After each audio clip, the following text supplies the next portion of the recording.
7 দিনের মধ্যে শেখ হাসিনার পদত্যাগপত্র রাষ্ট্রসংঘে জমা করবার নির্দেশ দিয়েছেন। পদত্যাগপত্র মানে শেখ হাসিনা প্রধানমন্ত্রী পদ থেকে তিনি স্বেচ্ছায় চলে গিয়েছেন, এই পদত্যাগপত্রটা জমা করতে হবে রাষ্ট্রসংঘে। এবং জমা যদি সেটা করবার দায়িত্ব কার? দায়িত্ব হচ্ছে বাংলাদেশের ইউনূস সরকারের। এবং এই পদত্যাগপত্রটা সেখানে জমা করতে পারলে ইউনূস সরকার তার ক্ষমতায় থাকতে পারবেন। এবং যদি সেটা জমা না করা যায় তাহলে ইউনূস সরকারকে বিদায় নিতে হবে। রাষ্ট্রসংঘ নির্দেশ দেবে, বিদায় নিতে হবে। এবং সেই বিদায় করবার দায়িত্ব তারপরে নতুন করে সেনাপ্রধান এবং রাষ্ট্রপতি তারা নতুন সরকার তৈরি করবেন, কে শেখ হাসিনাকে নিয়ে এসে ক্ষমতায় বসাবেন। এই মর্মে নাকি রাষ্ট্রসংঘ একটি নির্দেশ দিয়েছে। এবং এই নির্দেশ দেওয়ার কারণটাই হচ্ছে যে রাষ্ট্রসংঘ তার কাছে গেছে যে সরকার এখন বাংলাদেশে আছে এই সরকার বৈধ পথে, এটা কোনো নির্বাচিত সরকার নয়, বৈধ, সুতরাং এই সরকার বৈধ নয়। অতএব এই সরকারকে বিদায় নিতে হবে, কারণ রাষ্ট্রসংঘ কোনো অবৈধ সরকারের সঙ্গে কোনো রকম লেনদেন বা যোগাযোগ এগুলো রাখবে না। এই খবরটা চারদিকে খুব বলবো না, তবে গতকাল এই খবরটা খুব চাউর হতে দেখছি। এখন প্রশ্ন আসছে, আমি এই খবরটা দেখবার পরে আমার নিজের কাছে বেশ অদ্ভুত লাগলো খবরটা। অদ্ভুত লাগার ফলে আমি বাংলাদেশে এবার এসে কোথায় আমাদের যে অ্যান্থনিও গুতেরেস তিনি যে সংবাদ সম্মেলন করেছেন, প্রেস ব্রিফিং করেছেন, এছাড়া তার সম্পর্কে বিভিন্ন যেসব খবরাখবর বেরিয়েছে সেগুলো তন্ন করে আমি খুঁজলাম যে এই ধরনের খবর অন্য কোথাও দেখা যাচ্ছে কি না। মানে কোনো নির্ভরযোগ্য সূত্রে যেখানে গুতেরেসের মুখ থেকে এই খবরগুলোটা বেরিয়ে আসছে, এইরকম কিছু আমি খুঁজবার চেষ্টা করলাম, কিন্তু আমি খুঁজে পেলাম না। আমি এটা দেখতে পেলাম না যে এই ধরনের কোনো নির্দেশ তিনি দিয়ে গেছেন। কিন্তু তার থেকেও বড় যে প্রশ্নটা দাঁড়াচ্ছে যে এই ধরনের নির্দেশ দেওয়ার ক্ষমতা সেটা কি রাষ্ট্রসংঘের আছে? আমি এই প্রশ্নটাকেই পরে দেখলাম যে অন্য খোঁজাখুঁজি না করে দেখা যাক এই ক্ষমতাটা রাষ্ট্রসংঘের আছে কিনা। আমরা সবাই জানি যে শেখ হাসিনা 5 আগস্ট ছাত্র জনতার বিক্ষোভের প্রেক্ষিতে তিনি দেশ ছেড়ে ভারতে আশ্রয় নিতে বাধ্য হয়েছিলেন এবং তার জায়গায় ক্ষমতা ছাত্র জনতা মোটামুটি তাদেরই নেতৃত্বে ওখানে ক্ষমতা আজকে দখল করেছেন, ক্ষমতায় রয়েছেন মোহাম্মদ ইউনূস। এই হচ্ছে ব্যাপারটা। প্রশ্নটা উঠেছে রাষ্ট্রসংঘের কাছে বিভিন্ন দিক থেকে, বিশেষত দু একটা মানবাধিকার সংগঠন এবং আওয়ামী লীগের পক্ষভুক্ত, আজকাল তো মানবাধিকার সংগঠনরাও কোনো না কোনো পক্ষে থাকেন, সেই পক্ষের হয়েই কথা বলেন। তা আওয়ামী লীগের পক্ষভুক্ত কিছু সংগঠন, তার মধ্যে কিছু মানবাধিকার সংগঠন আছে, তারা এই বিষয়টি নিয়ে রাষ্ট্রসংঘে অভিযোগ জানিয়েছে। যেমনভাবে শেখ হাসিনার বিরুদ্ধেও আবার কিছু মানবাধিকার সংগঠন যারা ওই ছাত্র জনতার পক্ষে এবং ইউনূস সরকারের পক্ষে, তারাও আবার তাদের মতো করে রাষ্ট্রসংঘের কাছে কিছু অভিযোগপত্র পাঠিয়েছে শেখ হাসিনা সরকারের বিরুদ্ধে, তাদের আমলে কি খারাপ ঘটেছিল ইত্যাদি ইত্যাদি নিয়ে। এখন প্রশ্নটা হচ্ছে এই রটনা কিংবা প্রচার সত্যি কিংবা মিথ্যে সেটা পরে আসছি, কিন্তু যেটা হলো একটা প্রচার চারদিকে হচ্ছে, সেটা এবার নাকি আমাদের আন্তোনিও গুতেরেস, যিনি রাষ্ট্রসংঘের মহাসচিব, তার নাকি এই হঠাৎ সফর বাংলাদেশে, এই সফরের মূলে নাকি আমেরিকার একটা চাপ আছে, সেটাও বোঝা যাচ্ছে, সেটাও প্রচার হচ্ছে। এবং সেই চাপের জন্যেই, অর্থাৎ ট্রাম্প প্রশাসন থেকে চাপ পেয়ে গুতেরেস বাংলাদেশে এসছেন এবং তিনি সামনে রেখেছেন রোহিঙ্গাদের জন্য তিনি আসছেন ইত্যাদি ইত্যাদি। রোহিঙ্গা সমস্যার ব্যাপারে কিছু কি করা যায় না যায় এই ব্যাপার নিয়ে আলোচনার জন্যে, ব্যাপারটা সরেজমিনে তদন্ত করার জন্যে তিনি এসছেন। এটা আমরা বাইরে অন্তত প্রচার হচ্ছে শুনতে পাচ্ছি। কিন্তু ভেতরে নাকি আর একটা ব্যাপার আছে, সে ব্যাপারটা হলো এই রাষ্ট্রসংঘ নাকি একটা তদন্তে নেমেছেন যে শেখ হাসিনা পদত্যাগ করেননি, তাকে জোর করে তাকে দেশ ছেড়ে চলে যেতে বাধ্য করে আর একটা দল তারা গায়ের জোরে ক্ষমতা দখল করেছে, এই ব্যাপারটা এসছে, এই অভিযোগটা এসছে এবং সেইটা তদন্তের জন্যই নাকি ইনি এসছেন। এখন আমাদের তাহলে একটা প্রশ্ন এখানটায় করি, প্রথমেই দেখা যাক যে যদি সত্যি কি এই ব্যাপারটা, এই যে প্রচারটা হচ্ছে, এটা কি সত্যি হতে পারে? সত্যি কি এই ধরনের ক্ষমতা রাষ্ট্রসংঘের আছে? এই ব্যাপারটা নিয়ে প্রথমে আমরা দেখি যে রাষ্ট্রসংঘের তো একটা চার্টার থাকে, যে কিসের ভিত্তিতে পৃথিবীর সমস্ত দেশগুলো মিলে এই সংস্থা তৈরি করেছিল 1945-এ দ্বিতীয় বিশ্বযুদ্ধের পর। তার আগে যদিও ছিল লিগ অফ নেশনস ছিল, সেইটা লিগ অফ নেশনসটা ছিল কিন্তু এত বড় ছিল না। সেই লিগ অফ নেশনসটাই পরিবর্তিত হয়ে রাষ্ট্রসংঘের ভূমিকা নিয়েছে, রাষ্ট্রসংঘ তৈরি হয়েছে।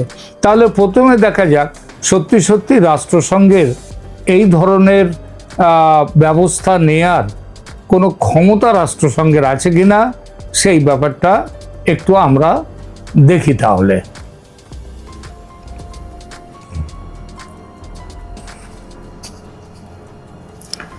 দেখুন, রাষ্ট্রসংঘের যে চার্টার অফ ডিমান্ডস আছে, এই চার্টার অফ ওদের যে চার্টারের অনুযায়ী ওরা তৈরি হয়েছিল রাষ্ট্রসংঘ, সেখানে বলা আছে while the UN can take actions to address situations where a government is deemed to be a threat to international peace and security, মানে রাষ্ট্রসংঘের ক্ষমতা আছে যে বিশ্ব শান্তির পক্ষে এবং বিশ্বের নিরাপত্তার পক্ষে যদি কোনো দেশের সরকার কোনো অ্যাকশান নেয়, তাদের কোনো কাজের ফলে বিশ্ব শান্তি এবং বিশ্বের নিরাপত্তা বিঘ্নিত হচ্ছে, সেখানে রাষ্ট্রসংঘ তাদের বিরুদ্ধে, সেই সরকারের বিরুদ্ধে ব্যবস্থা নিতে পারে। ব্যবস্থা মানে কি? ব্যবস্থা মানে তাদের এগেনস্টে স্যাংশন দিতে পারে। যেমন ধরা যাক, এবার রাশিয়া ইউক্রেনের যুদ্ধ বাঁধবার পরে, রাশিয়া ইউক্রেন আক্রমণ করবার পর রাশিয়ার বিরুদ্ধে রাষ্ট্রসংঘ তারাও কিন্তু স্যাংশন দিয়েছে, অর্থাৎ তাদের বিরুদ্ধে কিছু নিষেধাজ্ঞা জারি করেছে। এটা ঠিক, কিন্তু এটাও ঠিক যে রাষ্ট্রসংঘে পরিষ্কার বলা আছে, it cannot declare a government in power illegal as that would violate the principle of non-intervention in domestic affairs। মানে হচ্ছে এটা রাষ্ট্রসংঘের ওই ক্ষমতাটা আছে যে বিশ্ব শান্তি এবং সুরক্ষার জন্যে বিঘ্নিত করলে সেই দেশের বিরুদ্ধে নিষেধাজ্ঞা জারি করতে পারে, কিন্তু রাষ্ট্রসংঘের এই ক্ষমতা নেই। একটা সরকার সে যদি তাকে ইললিগাল ঘোষণা করা, মানে অবৈধ ঘোষণা করা, যেটা ইউনূস সরকারকে এই যে বলা হচ্ছে না যে শেখ হাসিনাকে জোর করে তাড়িয়ে দেওয়া হয়েছে দেশ থেকে, তিনি পদত্যাগ করে যাননি, সুতরাং তাকে ফিরিয়ে আনতে হবে, তাকে ক্ষমতা দিতে হবে এবং সেই ব্যবস্থা করবে আমাদের বাংলাদেশের সেনাপ্রধান এবং রাষ্ট্রপতি মিলে। ট্রাম্প সাহেবের, মার্কিন প্রেসিডেন্ট ডোনাল্ড জে ট্রাম্প, এই ট্রাম্প সাহেবের একটা টুইট, এক্স হ্যান্ডেলে একটা পোস্ট নিয়ে এখন সারা দেশ জুড়ে, বাংলাদেশ তো বটেই, তার সাথে ভারতেও, এবং বিশেষ করে ভারতের মানুষদের মধ্যে এবং সাংবাদিকদের মধ্যে তো বিশেষ করেই একটা বিরাট হইচই শুরু হয়ে গিয়েছে ট্রাম্প সাহেবের একটা এক্স হ্যান্ডেলে পোস্ট নিয়ে। আগে টুইটার বলতো, এখন টুইটারের মালিক হয়ে গেছেন আমাদের এলন মাস্ক সাহেব, ট্রাম্প সাহেবের ডিওজির যে যিনি হেড, যিনি সেই তিনি হয়ে গেছেন এখন মালিক এই এক্স হ্যান্ডেলের, এক্সের।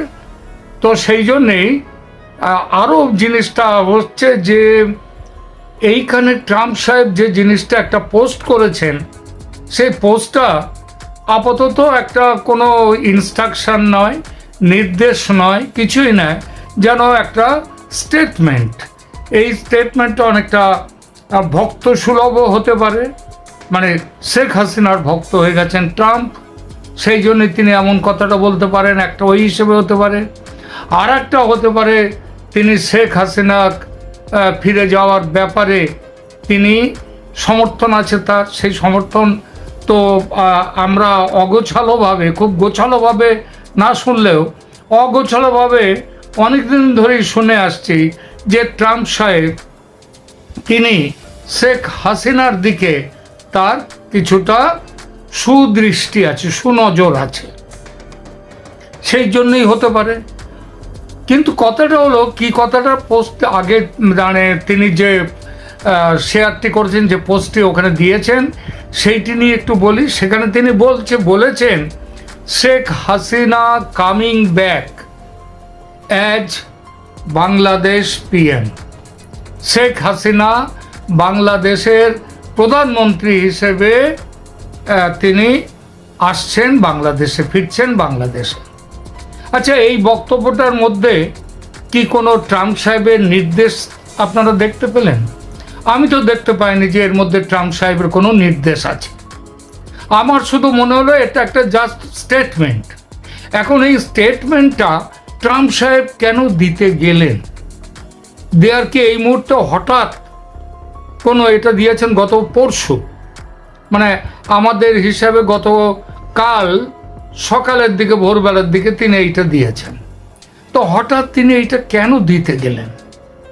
কি এমন পরিস্থিতি হলো যে শেখ হাসিনা বাংলাদেশে ফিরে আসবেন, এই কথাটা বলার হঠাৎ দরকার হলো? প্রশ্নটা এই জন্যই ওঠে যে আমেরিকার যিনি প্রেসিডেন্ট, তিনি তো একেবারে জেসেল মানুষ নন, আর তার সময়েরও অনেক দাম। তিনি কথাও বলবেন, মানে অনেক দূরের দিকে তাকিয়ে দৃষ্টি রেখে তারপরে কথা বলেন। বিশেষ দরকার যে কথাগুলো সেগুলোই বলেন, অদরকারি কথা তিনি বলেন না। ট্রাম্প সাহেবকে যতই লোকে বলুন যে উগ্রমূর্তি, তিনি অনেকে তাকে পাগলও বলেন, কিন্তু তিনি যে আদৌ পাগল নন, তিনি যে সব দিক ভেবে চিনতে সেই জিনিসগুলোর দিকে এগিয়ে যাচ্ছেন, সেটা তো ওই 20শে জানুয়ারির শপথ নেওয়ার পর থেকে এই 2 মাসে, প্রায় ফেব্রুয়ারি মার্চ, তারপরে 2 মাস হয়ে গেল প্রায়, এই 2 মাসে তিনি দেখিয়ে দিয়েছেন, চারিদিকে থরহরি কম্প তিনি শুরু করিয়ে দিয়েছেন। তো এইরকম মানুষটি হঠাৎ শেখ হাসিনা বাংলাদেশের প্রধানমন্ত্রী হিসেবে ফিরবেন, এটা বলার কি এমন দরকার ছিল? তিনি কি কোনো সাংবাদিক সম্মেলনে সাংবাদিকের প্রশ্নের উত্তর দিচ্ছেন, যেটা 13ই ফেব্রুয়ারি আমাদের হোয়াইট হাউসে বসে তিনি সাংবাদিক সম্মেলনে মোদির সাথে বসে তিনি বলে দিয়েছিলেন যে I will leave Bangladesh to PM, PM মানে মোদি, এই তো তিনি সেদিন বলেছিলেন। তাহলে হঠাৎ কি হলো, বাংলাদেশ পিএমকে দিয়ে দেওয়ার পরে, মানে বাংলাদেশের সমস্যা মেটাবার ভার নরেন্দ্র মোদীকে দিয়ে দেওয়ার পরে হঠাৎ আবার তিনি এই কথাটা কেন বলতে গেলেন? কি দরকার ছিল? এখানেই প্রশ্ন উঠে আসছে। যারা মনে করছে, একটা দল মনে করছে তো খুব আনন্দে লাফাচ্ছেন, তার মধ্যে আমাদের ভারতেরও অনেকেই আছেন খুব আনন্দে লাফাচ্ছেন যে ট্রাম্প সাহেবের এই কথাটা দুর্দান্ত কথা বলেছেন তিনি, তিনি এই কথা বলেছেন, এবার আর কোনো চিন্তা নেই। তো এই কথা বলার সাথে সাথে দুটো প্রশ্ন উঠে আসছে, যে একটা হচ্ছে তাহলে কি নরেন্দ্র মোদীকে দায়িত্ব দিয়ে তিনি বিশ্বাস করতে পারছেন না? কারণ নরেন্দ্র মোদী কিন্তু 2 মাস ধরে দায়িত্ব পাওয়ার পরেও তিনি বাংলাদেশ নিয়ে একটা কথাও কিন্তু বলেননি নরেন্দ্র মোদী। কিন্তু ট্রাম্প সাহেব দায়িত্ব পুরো নরেন্দ্র মোদীর ওপরে দিয়ে দেওয়ার পরেও তিনি হঠাৎ কেন এই কথা বলতে গেলেন? এখন তো দায়িত্ব নরেন্দ্র মোদীর, তাহলে তিনি কেন বলতে গেলেন? এইখানেই অনেকে প্রশ্ন তুলছে এই কথাটা আদৌ এই পোস্টটা ট্রাম্প সাহেব করেননি।